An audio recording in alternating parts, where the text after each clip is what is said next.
ഇന്ന് നമുക്ക് നല്ല പഴുത്ത നേന്ത്രപ്പഴം കയ്യിലുണ്ടെങ്കിൽ പെട്ടെന്ന് ഉണ്ടാക്കിയെടുക്കാവുന്ന നല്ല ടേസ്റ്റി ആയിട്ടുള്ള ഒരു സ്നാക്കിൻ്റെ റെസിപ്പി നോക്കാം.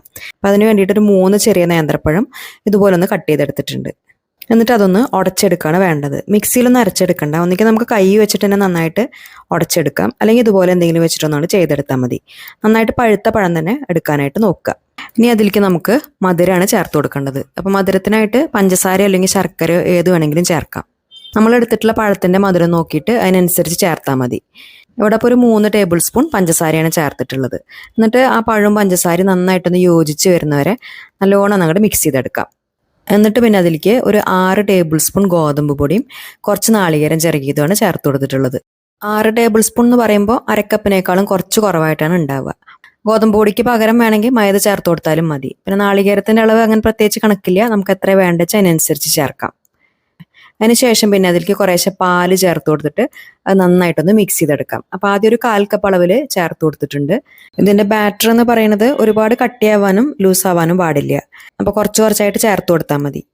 ഇവിടെ അപ്പോൾ ഇത് കുറച്ച് കട്ടിയായിട്ടുണ്ട്. അപ്പോൾ ഒരു 2 ടേബിൾ സ്പൂൺ പാലും കൂടി ചേർക്കുന്നുണ്ട്. അങ്ങനെ മൊത്തത്തിൽ 6 ടേബിൾ സ്പൂൺ പാലാണ് ചേർത്ത് കൊടുത്തിട്ടുള്ളത്. അതായത് നമ്മളിപ്പോൾ ഇത് സ്പൂണിലൊക്കെ എടുത്തിട്ട് എണ്ണയിൽ ഇട്ട് കൊടുക്കുകയാണെങ്കിൽ ഇത് പെട്ടെന്ന് ഇതുപോലെ അങ്ങനെ വീഴണം. ഈ ഒരു പരുവത്തിൽ വേണം ചെയ്തെടുക്കാൻ.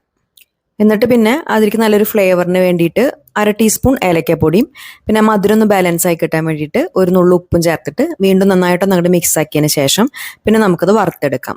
അപ്പോൾ എണ്ണ നന്നായിട്ട് ചൂടായി വരുമ്പോൾ ഓരോ സ്പൂൺ വീതം മാവ് ഇട്ട് കൊടുത്തിട്ട് അങ്ങനെ വേണമെങ്കിൽ വറുത്തെടുക്കാം. പക്ഷേ ഇവിടെ ഇപ്പോൾ നമ്മൾ ഇതുപോലെ ഒരു നോൺ സ്റ്റിക്കിൻ്റെ ഉണ്ണിയപ്പച്ചട്ടിയിലാണ് ചെയ്തെടുക്കുന്നത്. അതിലിതുപോലെ കുറേശ്ശെ എണ്ണ ഒഴിച്ചു കൊടുത്തിട്ടുണ്ട്. നോൺ സ്റ്റിക്ക് ചട്ടി ആയതുകൊണ്ട് ഒരുപാട് എണ്ണ ആവശ്യമില്ല, കുറച്ച് എണ്ണയിൽ തന്നെ നമുക്കിത് ഉണ്ടാക്കിയെടുക്കാം. അപ്പോൾ എണ്ണ നന്നായിട്ട് ചൂടായി കഴിഞ്ഞാൽ ഫ്ലെയിം നല്ലോണം കുറച്ച് വെച്ചിട്ട് ഓരോ സ്പൂൺ മാവ് ഒഴിച്ചു കൊടുക്കാം. കുറച്ച് കഴിയുമ്പോൾ അത് കുഴിന്ന് വിട്ട് വരും. അപ്പോൾ തിരിച്ചിട്ട് കൊടുക്കാം. ഇത് പെട്ടെന്ന് തന്നെ ആയി വരും. ചെറിയ ഫ്ലെയിമിൽ തന്നെ വറുത്തെടുത്താൽ മതി. അപ്പോഴാണ് അതിൻ്റെ ഉൾഭാഗമൊക്കെ നന്നായിട്ടൊന്ന് കുക്കായി കിട്ടുള്ളൂ. എന്നിട്ട് പിന്നെ എടുക്കുന്ന സമയത്ത് ഫ്ലെയിം ഒന്ന് കൂട്ടി വെച്ചിട്ട് എടുക്കുകയാണെങ്കിൽ അതിൽ എക്സസ് ആയിട്ടുള്ള എണ്ണ ഉണ്ടെങ്കിൽ അത് അങ്ങോട്ട് പൊക്കോളും. ബാക്കിയുള്ളതും ഇതുപോലെ തന്നെ ചെയ്തെടുക്കാം.